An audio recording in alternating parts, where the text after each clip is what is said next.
Purnananda Guptasarma from ISER Mohali.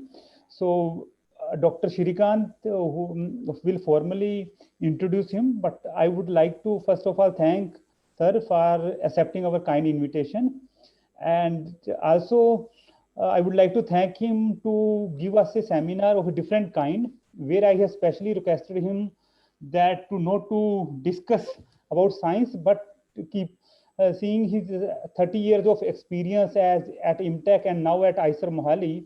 So as we are still a young institute with the PhD student, postdocs, as well as the young PIs who have joined the last few years. So it is always good to learn from the mistakes, from the different messages our senior faculties have experienced in the last many years. So I have specially requested him to give a very general overview about his experience in the last 20-30 years, so that we can learn, and I will be happy to take your questions to him also at the end of the seminar, and you can type it in the question answers. So with that, I would like to request Dr. Shrikant to formally introduce Dr. Guptasarma. Thanks, Avinash. So warm welcome to all of you in this webinar, which is part of the RCB's contemporary webinar series. We are having this on Fridays, and we have a list of selected eminent speakers whom we are kind of having on each of these Fridays. So about today's speaker, Dr. Purnananda Guptasarma, he's from ISER Mohali, and he did his PhD from CCMB Hyderabad in 1993. After which he kind of bagged this Wellcome Trust International Postdoctoral Fellow Award, which made him to move to Cambridge to work in the field of protein biochemistry and engineering. And then after this postdoctoral stint, he actually moved back to India. He joined IMTech Chandigarh in 1996 as a principal investigator. And he worked there for a few years, and in 2010, he joined ISER Mohali. He's been continuing to continue to work on the field of protein biochemistry and engineering, and he has actually published very, very interesting papers and has bagged several awards. Currently, he's a professor and the director for the Center of Protein Science in ISER Mohali. He will be discussing his journey, as Avinash said, all through how he kind of reached this current state. And I should say that, as a PhD student from IMTech Chandigarh, I had multiple interactions with him. And apart from the good science that I've already talked about, what reminds me is basically the amazing command of scientific communications that he has. And I'm sure you'll see a glimpse of that in his talk today. So without wasting any more time, I will welcome Dr. Guptasarma. Sir, please, the floor is yours. Thank you, Shrikant, and thank you, Avinash. It's a pleasure to be here with everybody. And as Avinash said, it's an unusual kind of seminar. In fact, it's probably the first time that I'm giving such a seminar without slides and without talking about science. Although at one point, in one of the points that I thought I would make, I will speak about 2 or 3 bits and pieces of science, maybe for a couple of minutes each. I will probably speak for about 45 minutes, although I don't know how things will go. If there are any questions, people can type in their questions even during the seminar, and then maybe Avinash can stop me and ask them. So Avinash said that this should be a seminar in which I speak primarily to young people, young PIs, as well as young students, postdocs, and technicians, because your institute is young, and that I should speak about my experience. So I thought I'll start off by saying that in life, we all have to do something, right? We have to earn our living, and we also have to have a good time while doing it. And so science is one of the things that we can do, which proves to be fruitful. It's one of the best things that we can do. And it's best when we can do it more as a hobby than as a profession. So almost everyone understands that science is one of the best ways of understanding the universe around us, right? And understanding our place in this universe. It's also something that gives us a sense of freedom, because very often as a PI doing science, whether in a national laboratory or in a university, we do not have a boss telling us to do this or that. Yes, of course, when you're a student or a postdoc or a technician, you have a boss, but once you become a PI, you don't have a boss. And sometimes even when you're a student, if you show enough initiative and independence, after you've done a certain amount of work that deserves a PhD, the guide also says, okay, you know, you can go and fly kites now, and let's see what you can produce just from the fertility of your own mind.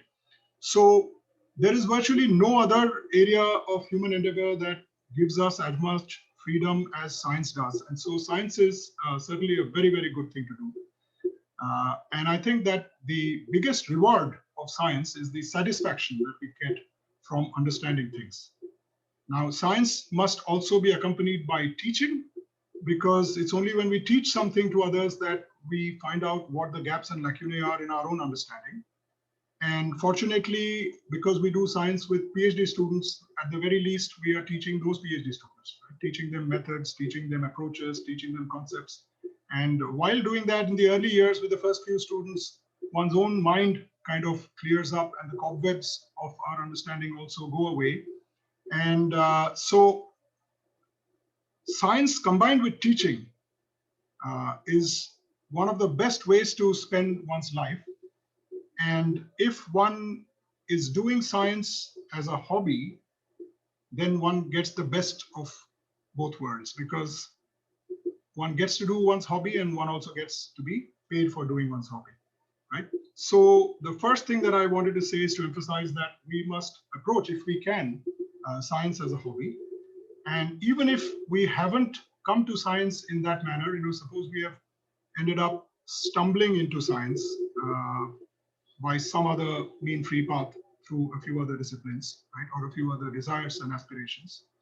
Even then, there is nothing that stops us from converting science into a hobby, right? Because even if initially we do it because we feel we have to do it to earn a living, one thing about life that we all notice is that when you spend enough time with something, you end up beginning to be attached to it and beginning to love it. So as they say in that Hindi movie song, hote hote hote pyar hota hai, right? So whether you start off with science being a hobby or whether you end up with science being a hobby, that's the best way to enjoy the journey. In fact, it's the only way to enjoy the journey, right? Because we derive satisfaction from the work, and because at the end of the journey, nobody can take that satisfaction away. The satisfaction of discovering new things, inventing new things, creating new applications, creating new methods, being the joy of being the first in the world to know and understand something is without parallel and worth its weight in gold. Because that kick that you get out of knowing that very likely no one else in the world understands this, and I understand this today. There is nothing that can give as much joy as that for someone who's really after understanding and insight and knowledge, right? So the fact that you can do that without anyone being able to take it away from you, no boss, no administrator, no colleague, no peer, no critic, is the biggest reason that we should do science. And that's because in any case, nothing really lasts, right? So science gives us the greatest, what can be called the bang for the buck, in terms of the amount of time that we invest on it, in terms of the amount of money that we invest on it. Science gives us the biggest bang for the buck in terms of joy. But I also want to emphasize that nothing comes free. If we are being paid to do a hobby, we are of course getting a salary, and we are also spending public money, and therefore we must give back. Now, in science, very often we have the freedom of either giving back by gaining and then disseminating and communicating insights, or by discovering applications and implementing them, or by creating products and inventions and then giving them away, you know, for the good of humanity. Even if it's for the good of just one other person, even if you've created a vector that somebody writes to you and says, you know, I'm interested in that, can you send me the vector? You've done something for somebody else, right? So whenever we receive, we must also give, and because nothing is free in life. And so we must give back by doing our best. And one of the ways we give back in science is to communicate what we've done. If you just understand something, of course, there's no point. because then you die with that understanding, right? So it's important to light another lamp if your lamp has gotten lit, and therefore we must communicate. And it's our responsibility to try and communicate in the best possible journal. But sometimes things run away, in this world and era of impact factors and a star system that gets built in science. Often one ends up confusing the end for the means, but I'll talk about it by and by. But we must give back, and it is our duty to communicate what we do, the insights we gain, and the applications that we make. Right? One must not, in my opinion, so I've spent 24 years as a PI. The 3+ decades include the PhD and postdoc time. What I've understood is that if we approach science as a profession, it is absolutely bound to end up being disappointing, right? Because if you think of science as a profession and people around you also think of science as a profession, then you're always trying to climb some ladder.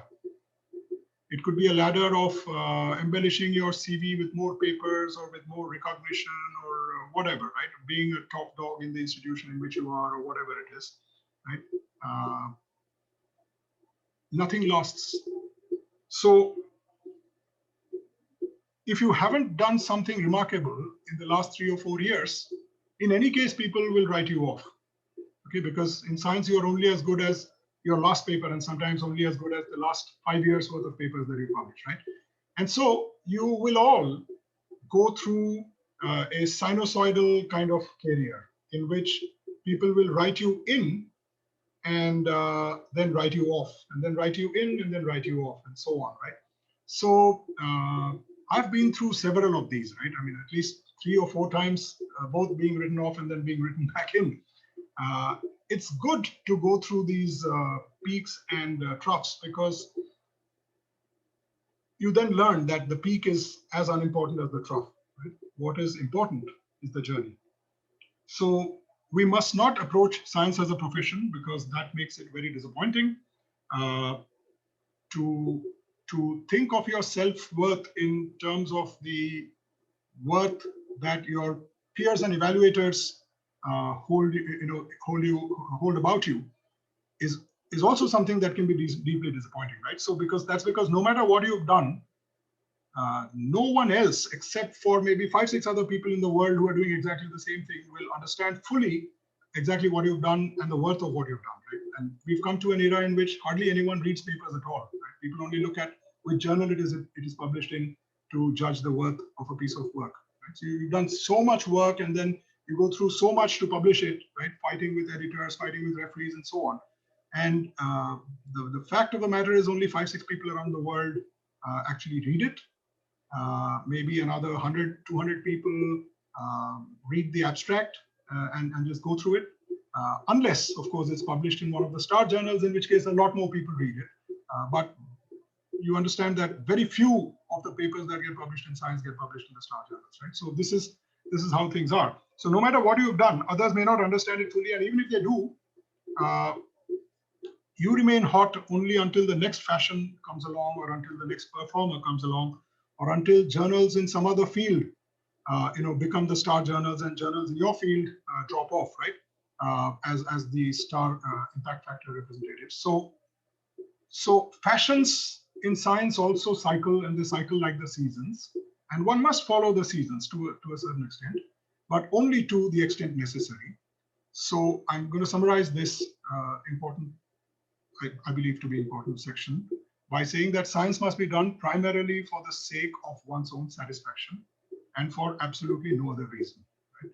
It should not be done for promotions. It should not be done for one's career. It should not be done. All these things are add-ons and additives that will follow naturally if one is enjoying what one is doing. Sometimes they will come slowly and come late, and sometimes they will come prematurely. When they come slowly, you will get frustrated if you bother too much about it. When they come prematurely, other people will get frustrated, right? So, it's a zero-sum game. Happiness is a zero-sum game if you take any population, right? Whether it's a population of an institute or a population of a country. So one must develop a certain amount of equanimity towards it. And the only way to develop equanimity is to basically continue doing science for the sheer joy and satisfaction of doing it, because you like to do it, If you do it as a profession, then unlike many other professions, science can become deeply disappointing for something. So that's one thing. Now, I'm going to speak a little bit about recognition and its importance, because this is also something that a lot of young PIs as well as young students bother about. So I think that recognition is important, but it's not all that important, and that one must have enough of it to continue. And that's because if there's too much recognition that comes too early, right? Because nothing lasts in this world, right? Everything goes away, and in time, nothing actually remains. So if there's too much recognition too early, then it can hurt when it disappears, when there's a little drop. Right? And if there is too little recognition, then it can produce a hankering inside a scientist for recognition. This hankering, actually, the longer it is allowed to remain, the less is the chance that it will ever get fulfilled. Right? It becomes a lifelong habit, and you just keep chasing it like a dog chases a car. I think most of you have seen that dogs just senselessly chase cars, right? That's because they sense the scent of some other dog on your car's tires, and so they just chase and bark. But if you ever stop the car and roll down the window, you will find that the dog doesn't know what to do next. So it puts its tail between its legs and then slinks away, right? So we are human beings. Why should we chase after things like dogs chase after cars? So one must not chase after recognition. And it does not matter, frankly, whether the science that one does is recognized sufficiently or sufficiently soon in your own estimation. And if you look at science, not just biological science, but science of all kinds, you'll find that there are many, many discoveries that actually get recognized years and years and years later. For instance, even a fundamental discovery like the laws of genetics that formed a cornerstone of our understanding of molecular biology today. They were formulated by Mendel, but nobody else paid any attention until he had already died. Right? I think 40 years after he first wrote them up, somebody rediscovered them. So this happens quite often, and it happens even today because science proceeds through a random walk. Science does not proceed in any structured and systematic manner. And so it's not necessary that something that you've done will be noticed by other people. So one must give time for this to happen. And I would like to speak about three things from my own work. So we've published maybe 70 odd papers and there may be 10, 15 manuscripts in the pipeline. Many of the pieces of work that we've done are very contextually important, but not important to a very broad audience. But there are some things that we've done which are also important to a broad audience, right? And I'll give you a couple of examples from these just to illustrate that one must be patient. So in the year 2004, we published a paper with great difficulty. It was a cover page article in a reasonably good journal, but it was not the sort of journal in which that work should have been published. We had discovered a novel thing in proteins, which was that peptide bonds joining amino acids fluoresce.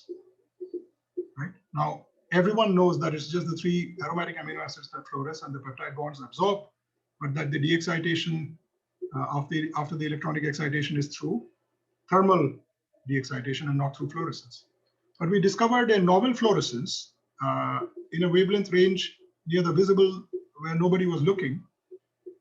And we are sure that others had seen it and written it off not as fluorescence, but as something else. And when we discovered it, we found that it can be seen in all kinds of proteins in all kinds of states, in aggregates and crystals and powders and everything. So we chased it up and did a whole bunch of detective style experiments to see where the fluorescence is coming from, and we tracked it down to the peptide bond. And then we also understood that the same phenomenon that gives rise to fluorescence can give rise to electrical conduction by proteins. Not conduction of electricity along the polypeptide backbone, but through networks of peptide bonds and other peptide bonds through hydrogen bonds that join them. In other words, all secondary structural elements in proteins, right, which are based on hydrogen bonding between peptide bonds. So in a helix, the conduction would be along these networks of peptide bonds and hydrogen bonds parallel to the axis of a helix, but in a beta sheet, it would be transverse to the directions of the strands. And this conduction of electricity we proposed, which is also responsible for the fluorescence, could explain a large number of things, including electron transfer and misbehavior of the brain and the heart and other electrical organs and so on, like some 7 things. But then, yeah, I mean, nobody understood it. No journal accepted it. No good journal accepted it. But then it took about 9 years until people got interested in that phenomenon. And suddenly there was a revival of interest. And today there are close to papers in 3 digits, including one more paper that we also published on the same phenomenon, understanding it. So that's one case of things getting recognized late. Now that's 9 years. I'm going to tell you about one more example, which took 25 years. Right? So when I was doing my PhD in CCMB, I got very interested in gene expression. So I was basically interested in 3 things in biology: gene expression, protein folding, and development. And I remain interested in all 3, although I mainly work in protein folding, engineering, protein folding, stability, aggregation, and enzymatic activity, and so on. So my interest in gene expression led me during my PhD to formulate a pair of hypotheses, which were quite startling for their time. So I tried to publish them in very good journals. I was foolish. See, what happens is a fool does not know what cannot be done. Just like the young don't know what cannot be done, right? You only learn with age what cannot be done. So I sent them to Cell, right? And got back a nice letter from Benjamin Lewin, who was editing it at that time, saying, well, you should read it, it's very interesting, you should change it like this, and so on, and send it to another journal. So I sent it to another journal, and they said, okay, get opinions of 4 other scientists. So I left it for a while, and then when I went off for my postdoc, I published those papers. One proposed that replication induces transcription from 90% of the genes in the E. coli genome. Right? So as the replication fork passes, as soon as the replication is over for a gene, it's induced to transcribe. So I proposed 3 physical mechanisms by which this induction can be done, and also 5 reasons why this induction is necessary and unavoidable. And then in a parallel companion paper in 1996, so this was in 1995, and in 1996 I published a paper about the remaining 10% of genes in the E. coli genome which remain on the surface of what is called the nucleoid, and how transcription assists transcription with each RNA polymerase translocating, and with that translocation resulting in the initiation of transcription by the next polymerase, and also with multiple polymerases in a convoy helping each other to transcribe by exploiting a relationship between DNA supercoiling and transcription. So these 2 papers I published in 95 and 96. And although they were cited over 100 times, they were cited for the wrong reasons,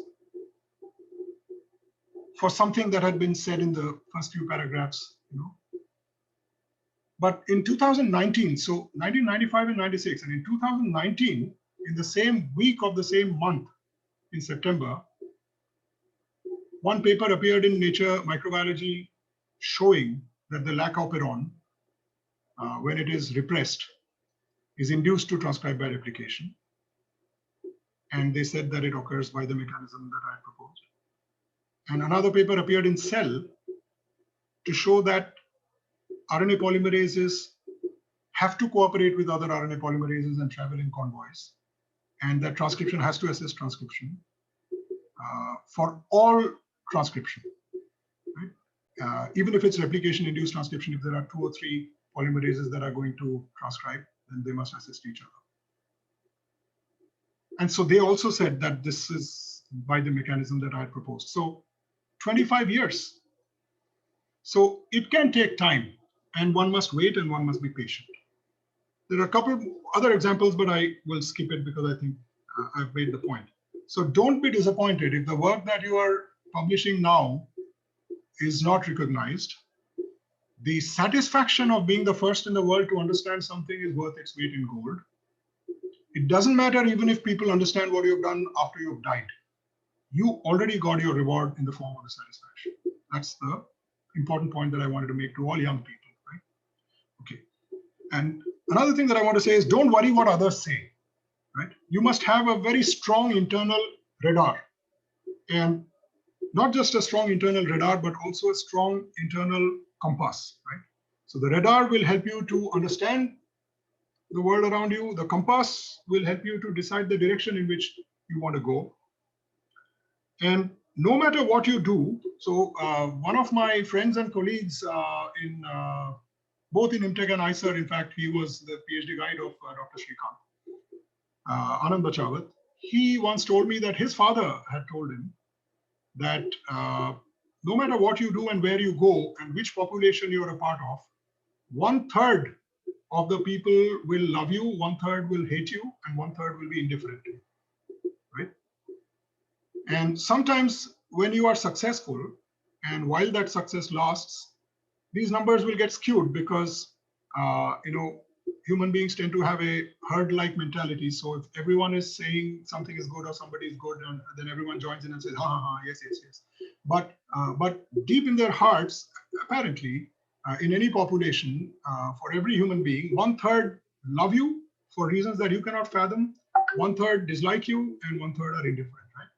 So nobody ever reaches a state where there's nobody to pull them up. Even if inside an organization there is politics happening and people are turning against you, or the head of the organization is turning against you, whatever happens, never get discouraged, because there'll be people in other organizations who like your work, right? And you will find that from unexpected places, there'll be people who will come up and offer their support, right? And they will offer their support in very unexpected ways, right? In the evaluation of projects and in many other ways, right? So there'll always be some people supporting you. There'll always be some people opposing you. It's all part of the game. It's part of the course. The sooner one realizes it, and the sooner one develops love for everybody and tolerance for all of this, right, the happier the journey ends up being. Okay. And another interesting thing is, it's not just that 1/3 will love you and 1/3 will hate you. Over the course of your career, sometimes the same 1/3 that loves you, or some people from that group, will end up passing through the other two modes also, right? I mean, they will go from loving you to hating you to becoming indifferent to you, or traveling the other direction. So all that happens, right? So you need to have a very strong foundation so that you're not shaken, right? You need to build your science and your life on a rock so that, little storms don't capsize you or make your building fall down, right? And you must have a strong radar and a strong compass. Okay, so this path of science has both flowers and thorns and bouquets and brickbats. And it is absolutely necessary if you want to go for the long haul, right? I became a PI when so I got the job offer when I was not 30 yet. That's because I decided to come back to the country quickly because I was just raring to go. I had a lot of ideas and I wanted to have a lab of my own. So I did a 2+ year postdoc and applied for a job, and I was lucky to get a job in IMTech and come back. So I joined shortly after I turned 30. So in ICER, I'm going to work till I'm 65. So that means I have a 35-year period of being a PI plus another 5 and 2 of PhD and postdoc, or almost 6 and 2 of PhD and postdoc. So I have seen it all already, even though I have 10+ years left to go.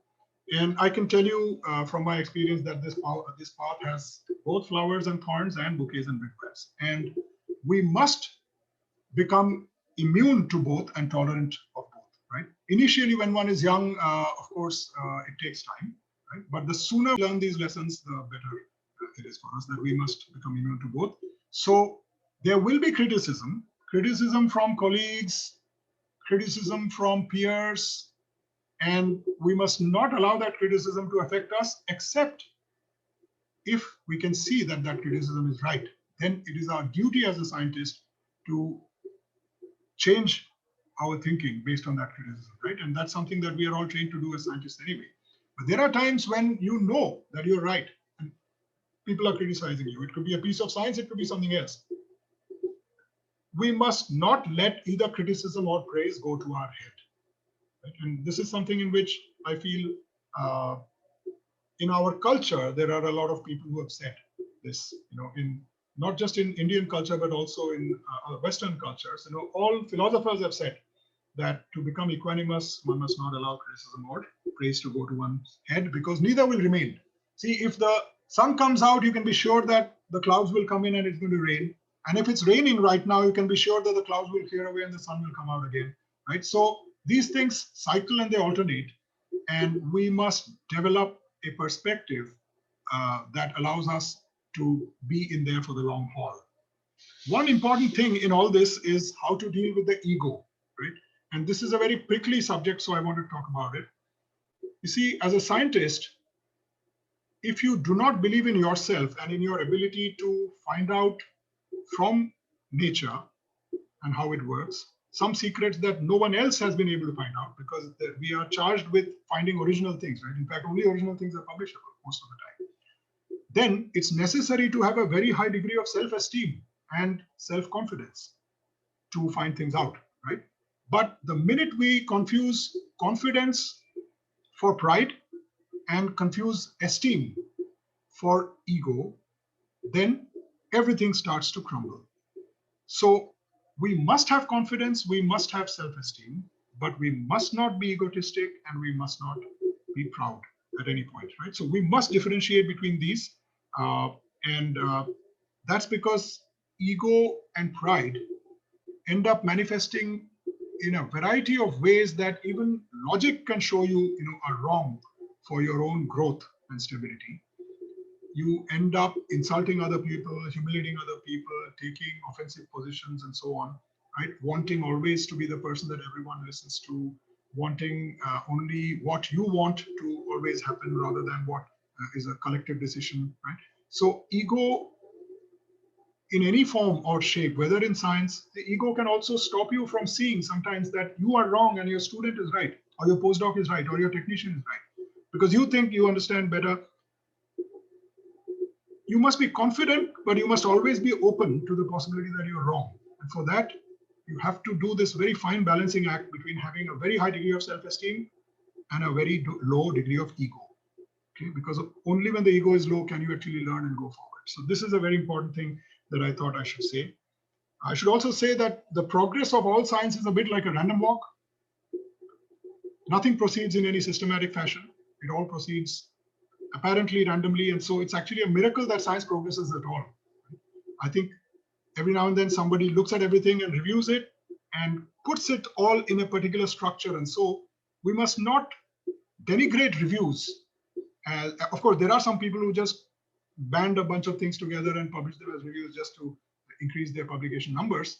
But very often a review is also a hypothesis that collects known information in ways that are unknown. Right? And those also give structure to science and cause science to go in a certain manner amidst all this random walk where everybody is doing pretty much what they want. Right? Nobody's directing anybody, nobody's saying, okay, these are the lacunae, fill these lacunae, and so on. So science is a random walk, and still it progresses. And we are very lucky to be a part of that enterprise. We must always remember that. It's always good to remember why we came to science in the first place. Every now and then, I think, whether you've spent 5 years in science or 2 or 20 or 25, one must always remind oneself of why one came to science, right, periodically, and also why one should stay in science. So I was planning to talk a little bit about why I came to science and why I stayed in science, but I think I'll do that if there are any questions instead of going into personal experiences too much, because there's a few other things that I want to say. So one thing that I want to say is about your choice of your work. Should you opt for consistency and work on the same question and the same system for 30 years so that you get known for it? And people say, so-and-so works on this, right? Or should you opt for diversity and do whatever excites you and interests you, even if at any given time there are 5 people in your lab and all 5 are doing 5 different things? So in the West, one notices that both models are fine. Nobody really cares. As long as you're working, as long as you can communicate that work, publish it reasonably, I don't think that in the West people are as crazily obsessed about impact factor as people tend to be here, except in some top-notch universities. as long as you are doing work, as long as you're publishing, as long as there is the respect of your peers, whether you are doing 5 different things at the same time or you're doing the same thing for 30 years doesn't really matter. But in India, very often I find that it seems to matter. But this must be a matter of choice, right? So the preference for which of these to adopt must be guided primarily by one's interests and by one's needs for understanding and the needs of one's environment, but ideally not by fashion. Okay? So one must also come to science not just to have satisfaction, but also to have fun and not to succeed. Success must be a byproduct of having fun and having satisfaction. Right? And in any case, you cannot win, because suppose you are in a system where you are being evaluated. It could be your peers evaluating you, while drinking coffee in the cafeteria, or it could be a bunch of senior scientists evaluating you when they're considering a project or something else, right? Or a promotion or whatever. It all depends on who is sitting and talking about you. For the same kinds of work, different kinds of people will have very different opinions, right? So some will find that if you're working on a diverse range of subjects, they'll say, oh, look at the breadth and the diversity, right? And sufficient depth in each of those. Others will say, he's just dissipating his energies. He has no focus, he or she, right? So different people look at the same thing with different eyes, and you have no control on who is destined to look at what you have done. So the easiest thing and the best thing to do is not to bother. Sometimes things will go well for you, sometimes they won't. Just don't bother. Keep doing whatever you're doing because you love to do it that way. Not because you feel that's the way to succeed, but because you feel that's the way to have satisfaction and have fun. This is what I have learned from 24 years as a PI and over 30 years in science, okay? That you cannot win if you try to game the whole thing. You can never win if you try to game the whole thing. Things might go your way for a while, but they won't go forever.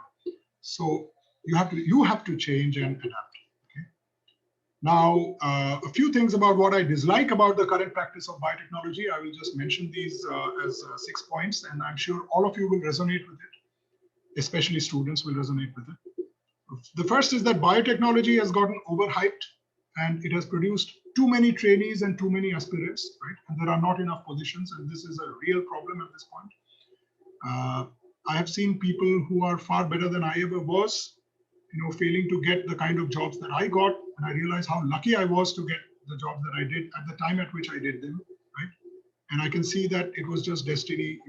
I never think that it was because I deserved it, because there's just too much involved in this world that we don't understand, right? There is a destiny of some kind that plays out, even if it's through a random walk. So I think that we are overproducing people by overhyping biotechnology, which is very good, very promising, and has been promising for 30, 40 years, but it has not yet delivered in terms of generating the kind of industry that will support the hordes of people that we're training. This is one thing that I don't like about biotechnology. And so I said I'll talk about pleasures and annoyances. Science has mostly been a pleasure. If I had to repeat my life, I would do it exactly the same way once again. I've had so much fun. But if there are some annoying things, this is one annoying thing that I want to talk about, that biotechnology is overhyped. The second is that competition is going up for resources and for everything, for students, for everything. And competition is making people less collegial and friendly to each other, less cooperative. That's something also that I find annoying. I tolerate and I accept, but I have to say that I find it annoying. There's nothing we can do about it. The third thing that I find annoying is that there is a star system in science, and that makes the behavior of everyone concerned extremely artificial. Right? It's almost as if we are living in times when everybody is like a movie star. Right? We should not have a star system. We should understand and recognize that everyone who's doing something is of worth, and recognize that worth to make that person, including yourself, want to go on doing whatever they're doing, or to change it in ways that need to be changed. Right? The star system ends up causing some people to feel worthless. Right? Ye nahi hua to worthless ho gaya, wo nahi hua to worthless ho gaya. And that's just crazy. I mean, why should such a star system exist? So this is another annoying thing. Address bias is another annoying thing, which is when you communicate papers from India or from addresses that are not very well known, the way in which the paper is received by referees and editors is very different from when you communicate it from elsewhere. I've seen this. When I was at Cambridge, while working with my postdoctoral boss, who was an extremely busy man. Right? I mean, he was head of department, he was a fellow of the Royal Society, he was in charge of so many things. But I wrote up some experimental work that I'd done on my own, aside from my PhD, and also various hypotheses and theoretical papers. And just the fact that I communicated it from Cambridge ensured that it went into review in any journal that I submitted it to, and that the reviews became productive, and that I managed to publish those papers. I'm sure that the same papers, if I had communicated them from India, would have had much, much more trouble. This is a fact of life. It's annoying, but it's a fact of life. There is an address bias. Maybe it will change in the next few decades and things will be better for the young PIs, right, as India rises in prominence and profile. But we have to see. The fifth thing that I dislike, or which is annoying, is that the winner takes all, right? This is what's called the Matthew effect. Saint Matthew in the Bible had said, "To him that hath shall be given the keys of the kingdom of heaven, and from him that hath not shall be even taken away that which he hath." Right. So this Matthew effect is there in science. Everyone throws funds and everything else after the same few select people. It's necessary for there to be a critical mass of people in every field, and so resources should be distributed, because one must recognize both promise and performance. And young people, I think, suffer a lot in this, because there's this chicken and egg question. How will you begin to get rewarded for performance if your promise is yet to translate into performance? So I think that this is another very annoying thing, this winner takes all kind of approach that we still have, and I hope it'll change. And the sixth thing that I find annoying is that science is too expensive to do, and reagents are simply overpriced, right? So science is becoming unviable very quickly, and I think we are seeing every now and then, every organization does not see it at the same time. So I remember that there was a time a few years ago when CSIR was having a lot of trouble. ICER was not, because ICER had still the corpus of funds that it had from the very beginning. Then a time has come when ICER is now scrounging for funds, and CSIR labs are afloat in some kind of funds. Not everybody has them, but many people have them. People who identified which are the right kind of projects to go for. And so everyone will go through this. But one thing that everyone has to also admit is that it's all just become frightfully expensive. And something must be done to lower the prices of reagents. And the only thing that will do that is if these things start getting made in India. A lot of the people who are trained in biotechnology will actually have the guts and the gumption to start up startups and begin to produce reagents, especially if they feel that they could go into business instead of remaining in academic research, so that everyone is contributing in their own way. There is research involved and development involved even in producing reagents. Right? Okay. The last thing that I want to talk about, last couple of things that I want to talk about. One thing is that it's very important for people to understand that they must treat their students, postdocs, and technicians well, and understand their relative importances to your work. It's very critical to have good students, and students flower when they get a balance of attention and neglect. Right? The attention makes them feel good. The neglect causes them to learn not to want to be spoon-fed. Right? And every student is different. And eventually, if every student feels valued, then every student will end up doing something worthwhile. However, the PI must help every student at all times, and you may need to help each of them in their own different ways based on how they need to be helped. Right? So it's a relationship with the student, mainly of giving with a very high intensity over a very short period of time, 5 or 6 years, and then they're out. With postdocs, it's a much smaller period of 2-3 years, but the giving is not mostly giving with a high intensity from the PI to the student, because in a PI-student relationship, even if the student has not done something of worth, it is important to understand that when training is complete, the student must be allowed to write up their PhD and get the PhD, for the time that they have spent, because there is no such thing as a perfect PhD, right? And no such thing as an imperfect PhD. It's all very subjective and depends on the opinion of the person who's doing the training and the person who's doing the evaluating. So it's very important that even if there's nothing that comes back from the student, one must give to the student with high intensity, give them the PhD, maybe publish a couple of papers, sometimes even after the student has left, but let them leave in time so that their lives can go on. So it's a relationship of giving. With postdocs, it's an equal relationship of giving and taking. Right? And one must be very careful about the postdocs that you take, because if you take a postdoc who does not give to the lab in equal measure to getting from the lab, very soon the students in the lab will revolt, and then you have a situation on your hands. With technicians, it's a very long period. They end up becoming your longest companions. Of course, in ISA we don't have technicians, but in CSIR we do, and I think in RCB also you must be doing. So it's a long relationship. So the intensity of giving and taking must be low, but that means giving support, giving love, giving understanding, giving whatever, right? Knowledge, teaching. But it is stretched out over time.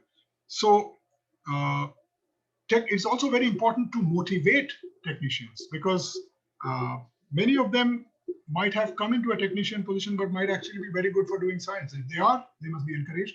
If they are not, they should still be made to feel valued for what they can do and must be motivated. Science requires many, many capabilities, right? You must have ideas to pursue things, the ability to pursue them in a free environment,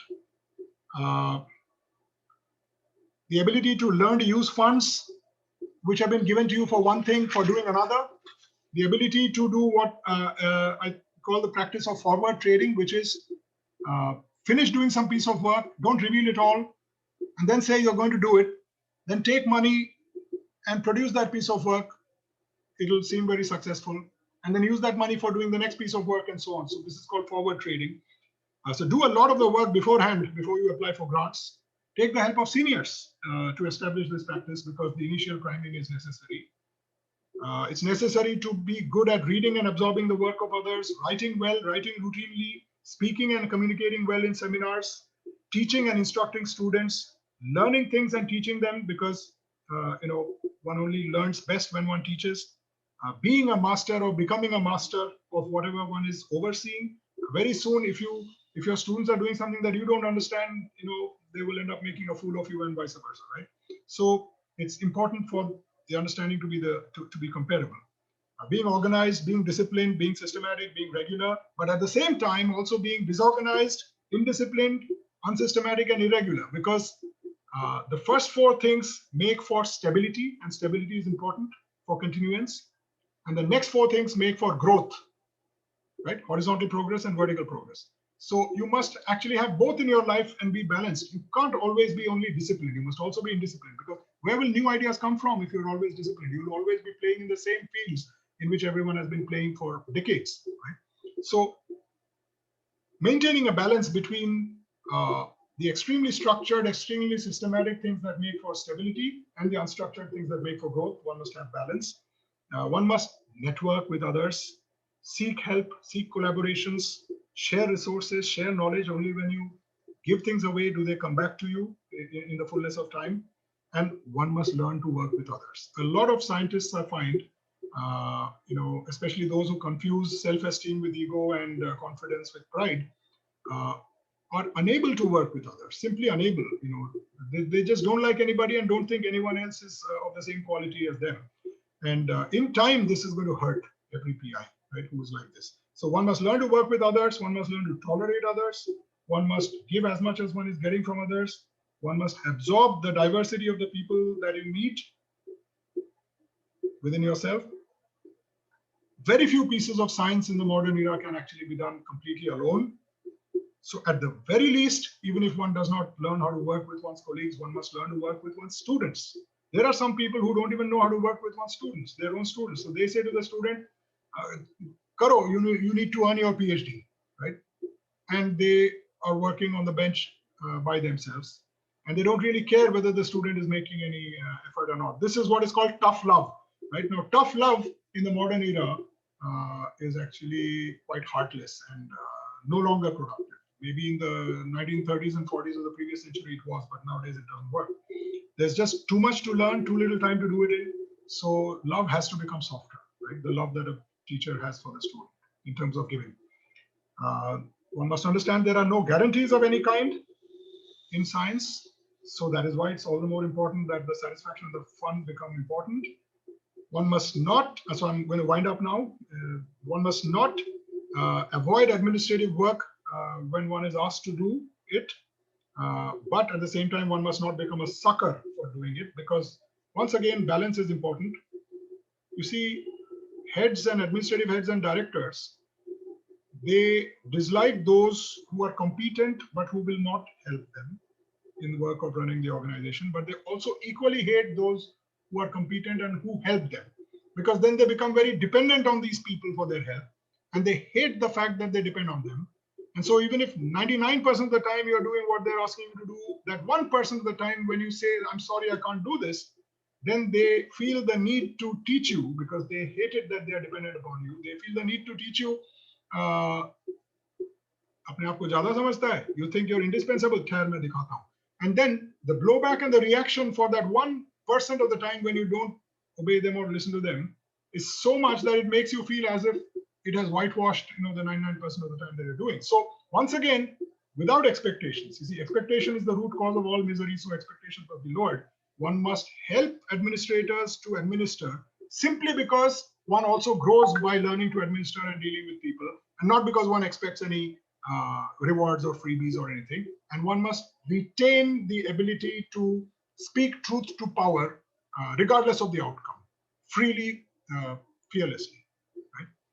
These are ideal situations. One can't do it all the time, but these are things to aspire towards. So do not avoid administrative work, but do not become a sucker for it. Do not get exploited.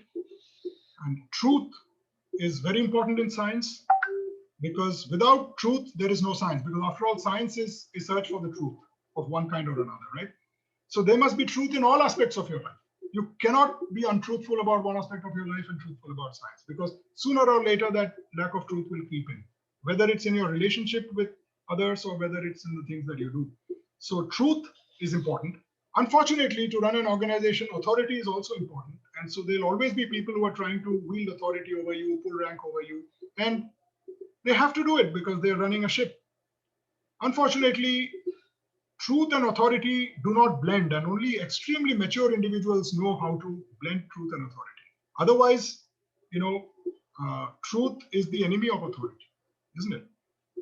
So, but it's a matter of personal choice, to what extent you go with truth and to what extent you go with the authority. Sometimes one has to have a choice, and that's when you actually understand who you are and what you want to be. About projects and getting projects, it's important, but one must also be adaptable, because sometimes things are dry and you don't get funds. One must learn how to work with few funds and restructure when necessary. Two things that I think are absolutely important to any organization in India. One is internal funding and a director who does not feel insecure. Because an insecure director will only do politics all the time, right? And he will run the organization by divide and rule, by seeing to it that there is no good, no good vibes between any two groups, right, or any two people. But a secure director and strong and consistent internal funding, like for a biotechnology lab, something like 10 lakhs a year or 20 lakhs a year, these are the recipes for success. And any organization that does not have this cannot go far. Consistent internal funding and directors or heads of departments who are secure in themselves and not insecure people, right? Balance in one's own approach is also of utmost importance. Another thing is that one must recognize that birds of a feather will always fly together. So people who are in the same stage of life, who have the same concerns, will always tend to congregate and talk, right? So all the people who have just recently joined an organization will band together. All the people who've spent 5-6 years will band together. All the people who've spent 15-20 years will band together. This is natural.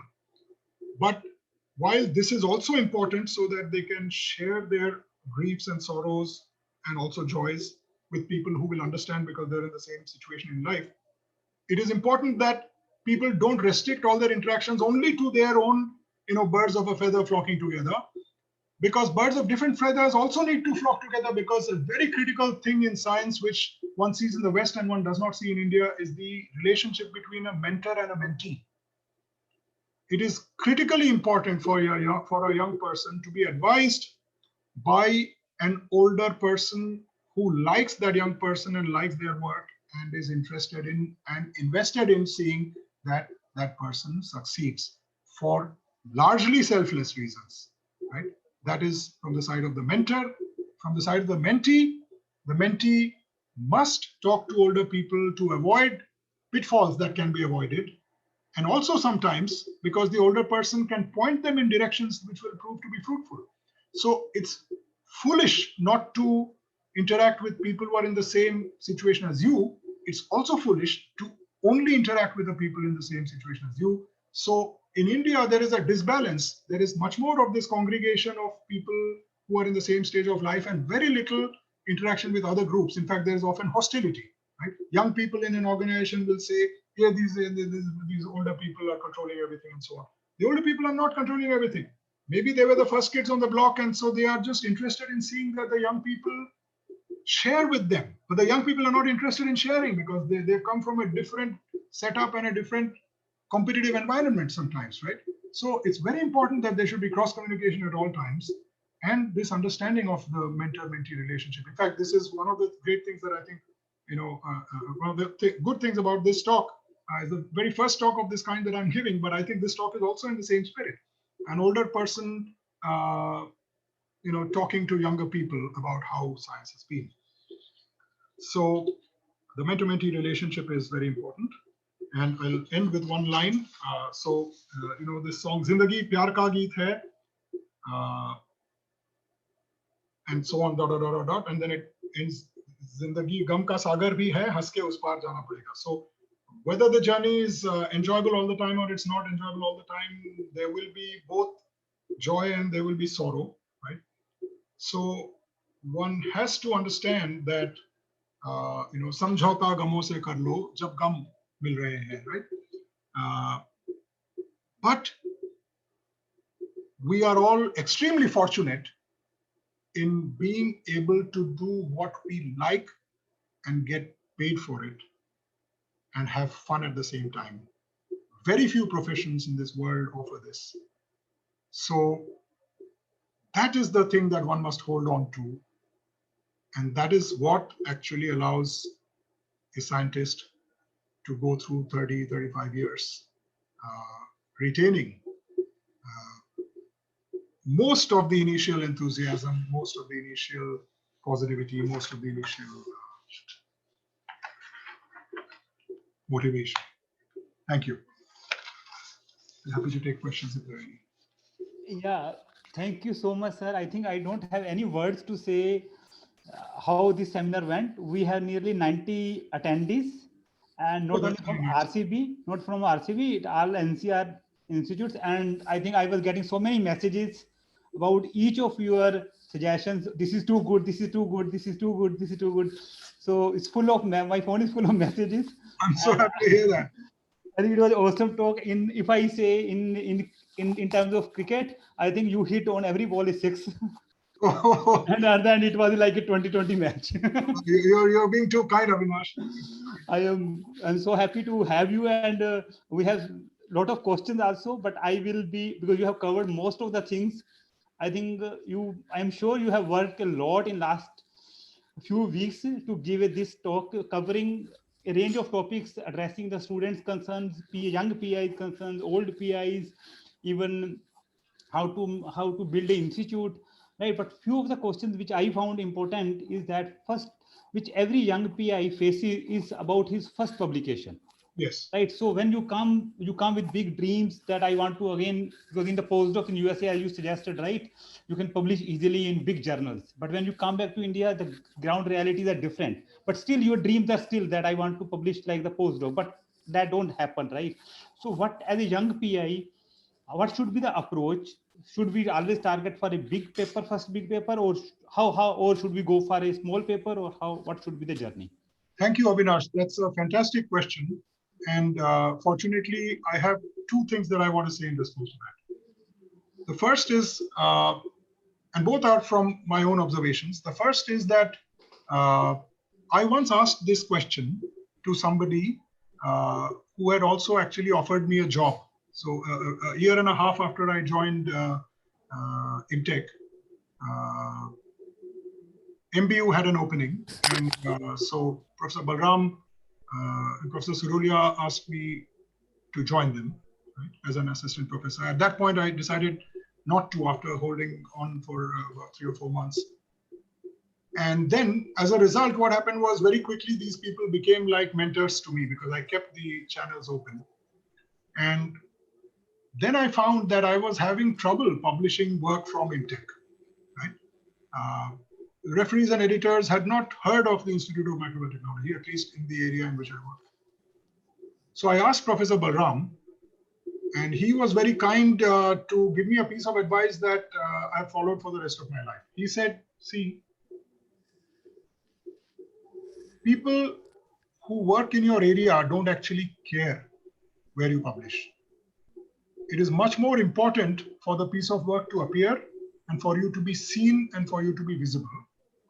So you must periodically keep publishing, and all your peers will keep seeing that you are publishing 2, 3, 4 papers every year in journals that are read in the field.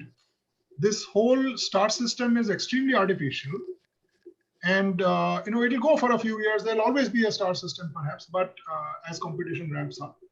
But the meat of the field is not in that star system. So if you're having trouble publishing in big journals, publish in smaller journals, but remain visible.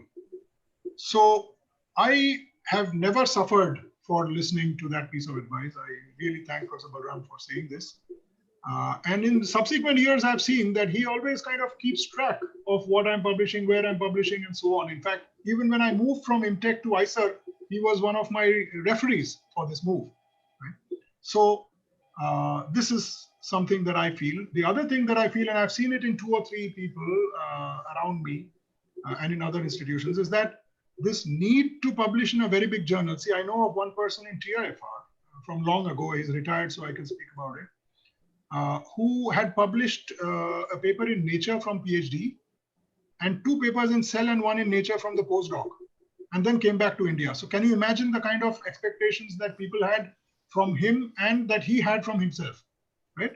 So what happened was that he had not realized it, but a large part of the fact that those papers got published owed to either the problem that he was working with or to the reputation of the PI with whom he published. And he wanted to publish in nothing less than Nature or Cell from India. So the first 7 or 8 years passed, he never gathered the guts to send any paper to any of these journals or to any journal because he felt, no, this is not good enough. Log kya kahenge? And then that became a self-fulfilling prophecy because log kya kahenge karte karte, when he did finally publish his first paper after 9 or 10 years, it was in Current Science. And then log ne kaha, right? It destroyed the guy. Now just imagine whatever he had been doing, if he had been publishing in some papers, some journals in the field, initially people would have said, bada aaya tha, Cell Science Nature leke aaya tha, usko naukri mili. But grudgingly, eventually there would be admiration ke kuch to karta ja raha hai, publish karta ja raha hai. And then if you stay in the same field, it helps you to grow from strength to strength. If you are diverse, but you're having fun, then your reward is the fun. Because when you're diverse, of course, then you don't build a reputation in any one particular field, then the impact factor of your journals does not improve. But if you don't care, what does it matter? Log to kuch bhi kahenge, kuch to log kahenge, right? Logon ka kaam hi hai kehna. So my advice, both based on what Professor Balram told me, remain visible, and based on my observation of this person that I spoke about, and many others that I've witnessed, including in Intech and ICER. People of potential whose fear of publishing their first paper in a journal of not the same quality ends up translating into a spoiled career. I would say remain visible, publish, to hell with what anyone says. Satisfaction must come from the work that you do, from the insight that you gain, from the fun that you have. And you have a responsibility towards your students also who have invested, their confidence in you, right? So the student does not care whether you publish it in Cell. I've seen labs in which, PhDs go on for 9 or 10 years because the PI thinks कि अच्छे journal में नहीं छपा तो छपना ही नहीं चाहिए. ऐसा नहीं है. The student has a life. The student has to go forward, right? The student wants to get a couple of papers and go for a postdoc and learn some fresh lessons elsewhere. You owe it to the student, right?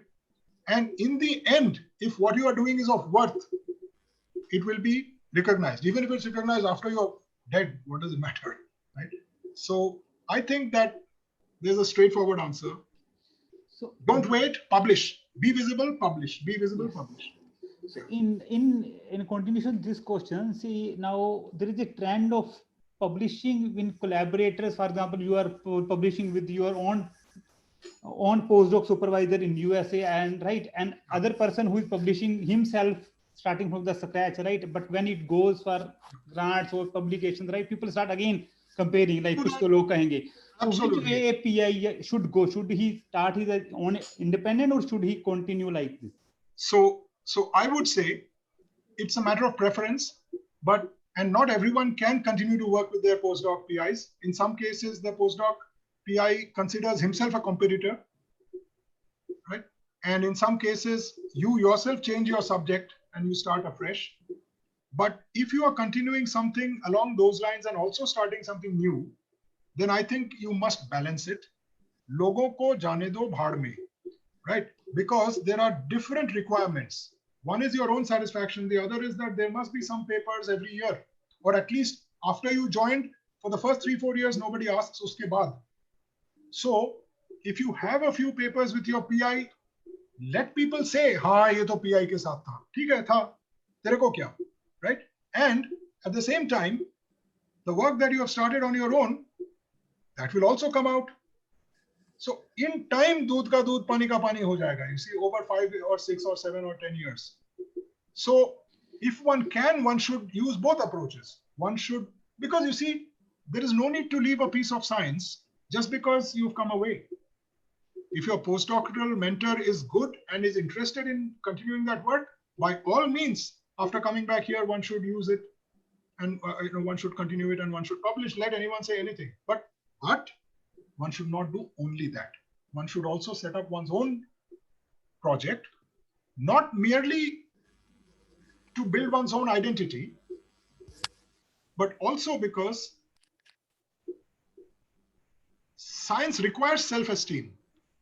And that self-esteem grows when you establish a field by yourself, or a subfield by yourself, or even a question by yourself. So, dono cheeze, balance. So with that, I will move to next question. That this is many PIs ask me this question, that how you can motivate a researcher who is going through a low point. Yeah. So I would say, don't make them feel bad. Realize that everybody goes through a low point. And you know what Jesus said, do unto others as you would have them do unto you. Every saint of every culture has said this, right? But because we are speaking in English, I'm quoting from the Bible. Although Jesus never spoke in English, right? He spoke in Aramaic. But he's rumored to have said, do unto others as you would have them do unto you. So if you realize that you go through low periods and you would like everyone to treat you well when you're going through a low period, then when you are going through a high period, don't preen, and flaunt yourself. Treat others as human beings. Only when there is great collegiality in an institute and everyone treasures everyone else, saying तेरे को ये आता है, मेरे को ये आता है, कोई बात नहीं, आजकल तेरा नहीं चल रहा, मेरा चल रहा है, तो क्या हो गया? चल, मैं तेरे को help करता हूँ ना, तेरा भी चलाते हैं. This should be the approach towards people. But yes, every human being is different in personality, and so sometimes you have people who enclose themselves within a shell, right? कि एक पर्टिकुलर चीज वो सोच रहे थे हो जाएगा, नहीं हुआ तो 2-3 महीने तो लैब ही नहीं आए, मतलब इतने वो दुखी हो गए. ऐसे भी लोग होते हैं. So उनको पुश करके भी फायदा नहीं है. One must wait for them to come out of their shell, right? So यानी कि if you find somebody is low, रोज जाके उसको तंग करने की जरूरत नहीं है कि यार बताना कि मैं क्या कर सकता हूँ. Offer it every now and then until the person also steps forward. You know, one for all and all for one. ठीक है, किसी के तकदीर में it is written that you will rise like a meteor. किसी के it is not. But as long as the person who is rising like a meteor does not rub the other guy's nose in the dirt, थोड़े बहुत इधर उधर jealousies and contention से क्या फर्क पड़ता है? सब तो यही रह जाना है ना anyway. I mean, just think about it. Suppose Einstein was born again as a rickshawala in Ghazipur. Would he get any reward? I mean, assuming that there is transmigration of consciousness, would he get any reward for what he did with the theory of relativity? Nobody would even recognize, right? So therefore, what's the point of preening? And what's the point of feeling low? Actually, this is why I also feel that, you know, along with, in particular with science, because science is a search for the truth, just as there is another search for the truth, which is who are we, what are we doing here, right? Which is called the spiritual quest, not religious. Okay, I'm a very irreligious person. I respect all religions, but I don't subscribe to any one of them. Right? But spirituality is something else, which is who are we, what are we here to do? That is also a search for the truth, like science. I feel that when a scientist also, at least, you know, whether they bother about consciousness or not, you know, God though is anathema for a scientist, so let's not even use the word God, but whether one even wonders what is consciousness, does it arise from matter? These things are important because they give you equanimity, Hindi mein kehte hain thehrav. So when you get that, then you get the maturity of understanding that you are not what you are solely because of your own doing. You are what you are as a product of a very large number of things that happened in your life, which happened without your doing and without your control. Therefore, since you don't understand how you became what you became, how can you understand how another person became what that person became? So we must have compassion, empathy for everybody. And that empathy must be given to the person who is going through a low period, to pull that person up. Then when that person is high, they will pull you up when you are low. One important question that again the young PAs are asking is that about the funding. And you see many times you yourself are in many task forces. So even if your grants are good, right, you know the evaluation process is always not fair, right? Yes, it's not. Always you can see, right? Even after you publish the papers, still you don't get the funds, right? So how to deal with in this situation? Because here you can't send a rebuttal letter to the journal, right? Yeah. And here in India, especially, task force, you don't like the rebuttals. Yeah. So right? I'll tell you how to deal with. Yeah. So about papers, there's one approach, and about projects, there's a different approach. Right. My approach for papers, actually, many of my own colleagues don't like. My approach for papers is that when it is clear from the referees writing that they have understood most of the work and they have not understood part of it, then I do a revision, and sometimes 2-3 revisions in the same journal. But if it's clear from the very first evaluation that the referees did not understand anything at all, and the editor was very dismissive, फिर मैं जिद नहीं करता. I don't send it back, I just change the journal. Many of my colleagues tell me, you change the journal too easily, you should stick it out. Maybe that's a fault, I admit. So I change the journal. This is what I do. Okay. Regarding projects, I can tell you, even as recently as last year, just before physical meetings were banned, there was a project of a PI who had published 7 or 8 good papers in a particular field.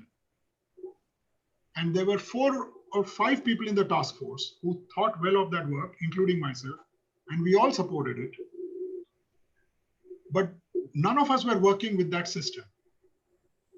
There was one person in the task force who was working with that system.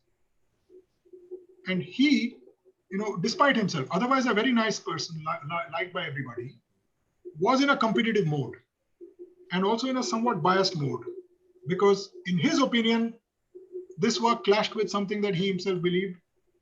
So he let that bias creep in and he criticized it. And sometimes the criticism of one person overwhelms the appreciation of 4 or 5 others, simply because that one person is from that field and working with that system and is a little more well known. And none of the rest of us could do anything to rescue that project. That project didn't get given. So we have to understand that you win some and you lose some. But every time you fall down, you need to get up and continue to walk, right? Because nobody is going to get hit all of the time. It cycles. You see, if you've seen that movie, Bruce Almighty, in Hindi, I think it was called God to See Great Ho or something. Right. In that, there is a scene in which the hero is asked by quote unquote God, okay, theek hai, you feel that you would do a better job? Here, take it for a day or something. And that fellow says, har kisi ko jo chahiye, usko mile. Now, he was doing it from a place of love, empathy, consideration, whatever, right? But what did it cause? It caused chaos, because different people want different things and they're often in conflict. So everyone can't get everything all at the same time. It'll be cycled and everyone will get some of what they want part of the time. Nobody will get everything they want all of the time, right? So this life lesson is also very important to understand in science. Okay, you have no control कि आपके referee और evaluator कौन है, किसके पास project गया, किसने क्या कहा, कौन से meeting में किसने पीछे से, we think छुरा भोंक दिया, but that's just our personal way of looking at it. Maybe आगे चल के we find that's one of the best things that could have happened, because then we send it somewhere else and something even better happens. Or maybe we were not supposed to spend time on that, so that's why it got killed. So because we have no control, we cannot try to control and game the system too much. But एक चीज जो मैंने देखा है वो ये है कि if something is good, nobody can suppress it forever. And if something is bad, nobody can uphold it and support it forever. Sometimes you see that a particular colleague has a godfather, right? And the godfather is seeing कि इसके सारे project इधर उधर हो रहे मतलब they're going through and getting funded and so on. But it won't happen forever. So everybody gets something. If one has come up to the point where one is in science, and one has gone further to the point where one has gotten a job, it's very important, I feel, to have a very balanced view. Okay, many blows will be received and many blows will be given, but all must be done with a lot of love and consideration. So that if you are in a meeting and you're arguing with somebody, the argument should stop with the end of that meeting. After that, you should be able to have dinner together as friends, meet the next day as friends, always.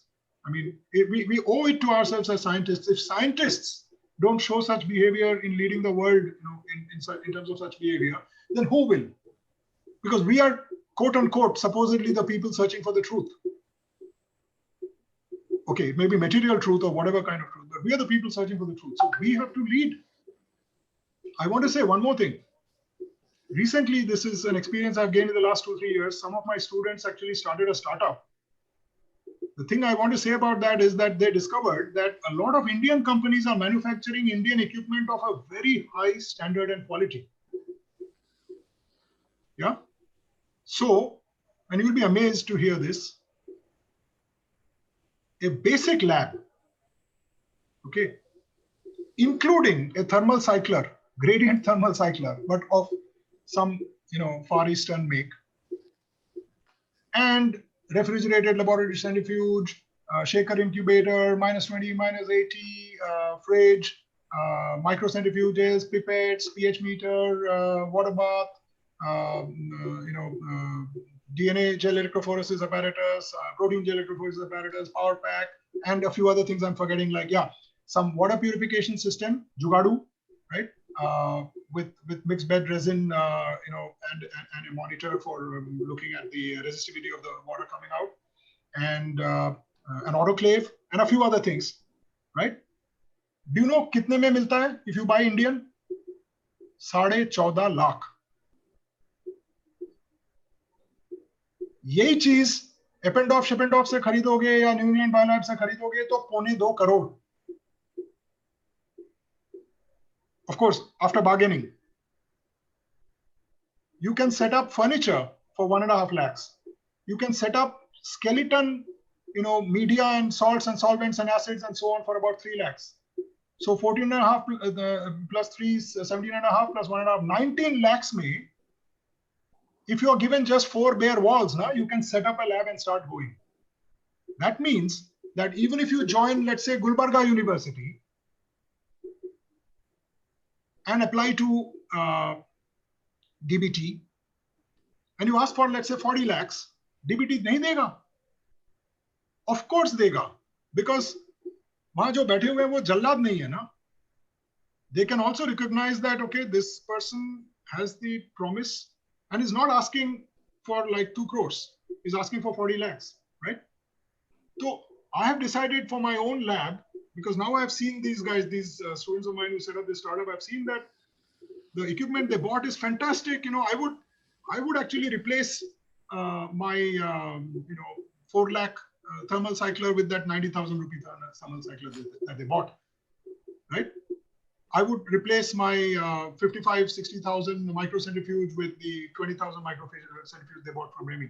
So there is no harm in applying for small things and small grants and actually setting up a lab by buying Indian, because the fact of the matter is, Shrikant might remember this, that once Anand and Ganeshan bought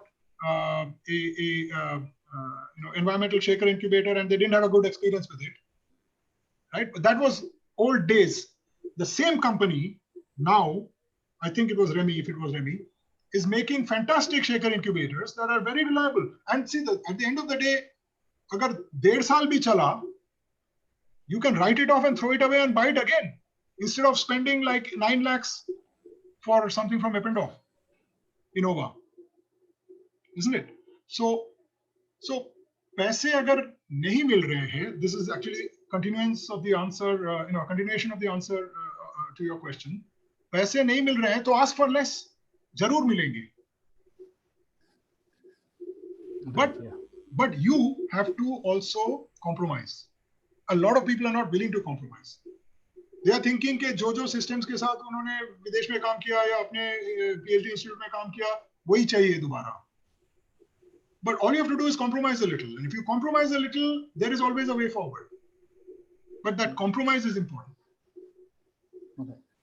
So during your talk, what I have done, sir, I have written parallelly in the draft all your comments. So I will go through maybe your video talk and made those 10 highlight points, so that because students and faculty can keep that in mind, and maybe once I will send you to just you can see if everything I have written wrong and not wrong, and then we can circulate to students, because these are some of the message you have given us means we as PI and the student can keep for whole of their scientific career, and they can be used in their personal life also. That's what I felt. So I will make them in a formal way, and then I will share with the students as well as you. And with that, I think there are a few more questions, but I think keeping the time things in mind, I would like to thank you from whole RCB, whole scientific fraternity, and thank you so much for accepting our invitation and be there. And we hope to see you in person also sometime when the things change, and to listen to you again. Thank you so much, sir. Thank you, Avinash. Thank you, Shrikant. Thank you, everyone who's listening. It's been a pleasure and a privilege to talk to you. Thank you very much for asking me to do this. And I hope that there will be many other talks like this that you organize. Thank you, sir. Thank you. Sure. Thank you, sir. Enjoyed Bye. it thoroughly. Yeah, bye. Thank you, Shrikant. Bye. Take care.